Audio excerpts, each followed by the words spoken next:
Hi, Alan Stratton from As Wood Turns. Today let's talk about faceplates. I have a lot of them here, but in particular this video is going to be about a pin faceplate. This comes from an article in American Woodturner many years ago. I think it was by Mike Mahoney. I haven't seen it as a commercial product, but it looked like a great idea for a shop-made product. Now the idea here is where I have been pressing half trunks of wood against a faceplate with the tailstock pressure to do rough turning.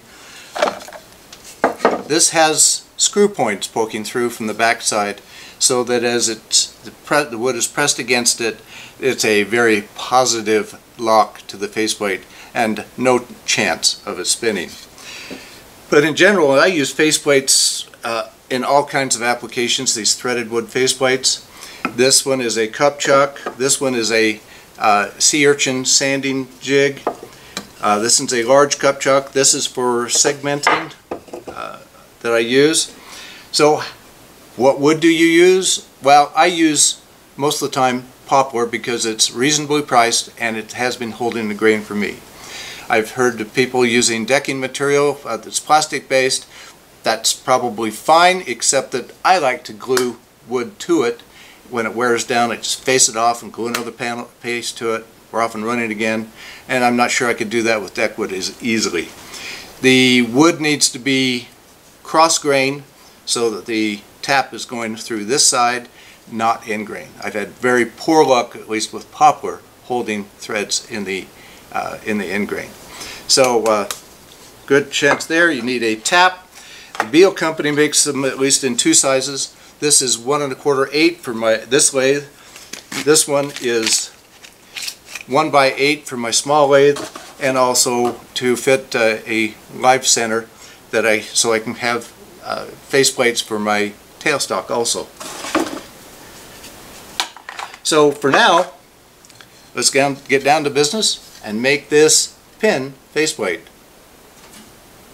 I've closed my chuck jaws and pressed a 4x4x2 block of poplar against the closed jaws with live center pressure. I did not cut the corners off at the bandsaw because I can cut them off on the lathe more quickly as long as I cut from the bottom up, cutting side grain. Then cut a tenon for mounting to the chuck. Then reverse the wood into a secure hold in the chuck. Now I can drill a 1 1/8 inch hole.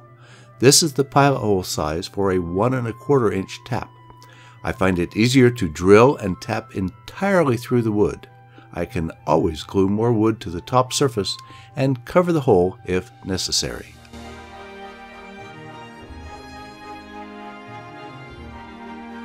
Now to tap the hole. The tap is tapered so I can put the edge into the hole. There is a small hollow on the other end of the tap. This fits to the point of the live center. I've locked the spindle on the lathe. Now to cut the threads. I have used many tools to twist the tap.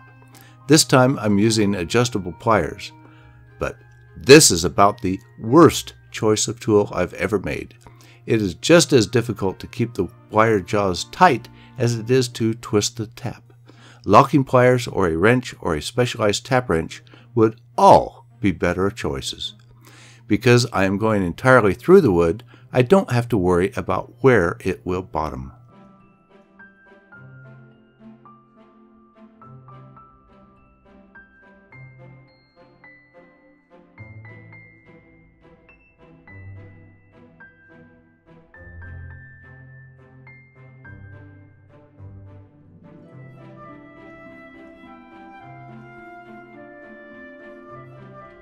To harden the threads, I'm flooding the threads with thin CA glue. I will let it harden an extra long time. Otherwise, I could wind up gluing my tap into the wood. To true the threads, I'm running the tap through the wood one more time to clean out the CA glue.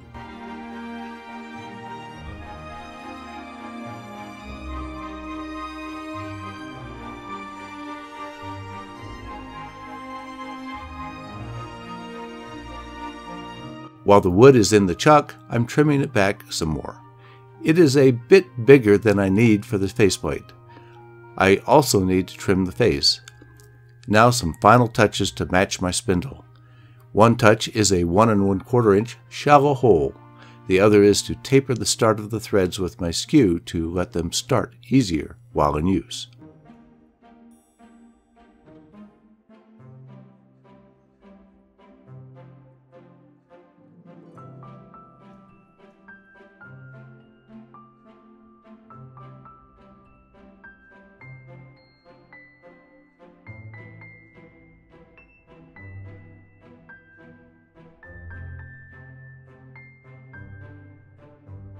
I've also prepared and glued together 3 layers of 3/8 inch plywood.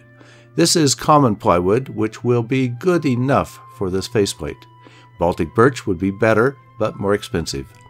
Double stick tape is holding the plywood sandwiched to another wood faceplate.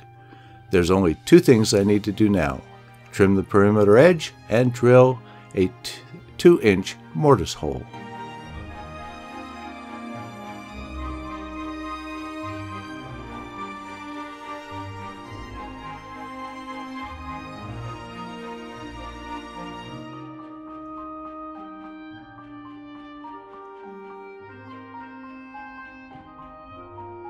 Back to the threaded block. I've mounted it to the spindle the right way for the first time.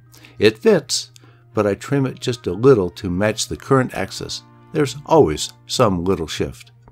The task now is to cut a tenon to fit that 2-inch mortise in the plywood.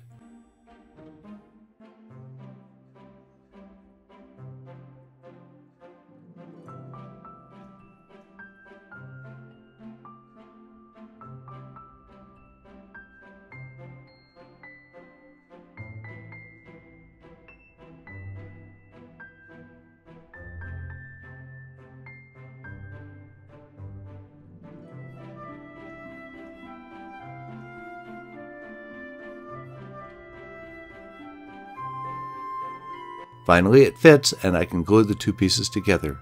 I'm using a cone center on the tailstock to help maintain the correct axis. I prepared a paper template with 2 sets of marks.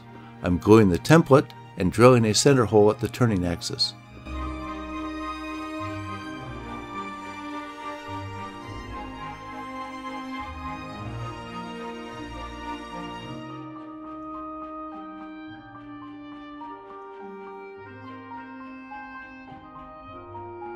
Better late than never, I'm cutting a tenon on the poplar hub in case I need to mount it to a chuck sometime in the future.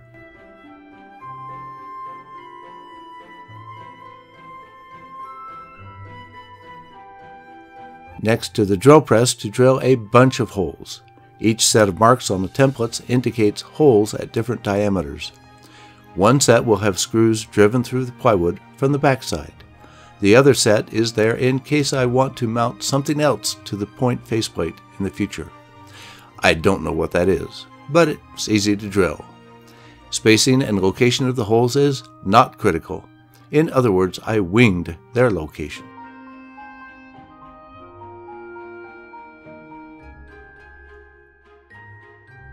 Finally, test the new pin faceplate. This is a half log of silver maple that I want to turn a bowl from. I've drilled a 3/4 inch hole through the bark for the live center. The maple is pressed against the pin faceplate.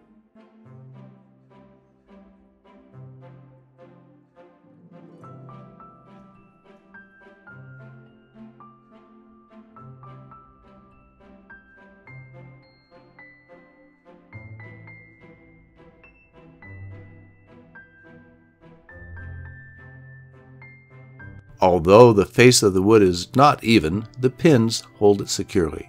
There is no slippage while I rough out this heavy green wood. I call this a success. It is inexpensive, quickly made, and provides a non-slip surface for turning wet, heavy logs or anything else that comes up. I'll add it to my repertoire of dozens of threaded wood faceplates to cover a wide variety of applications.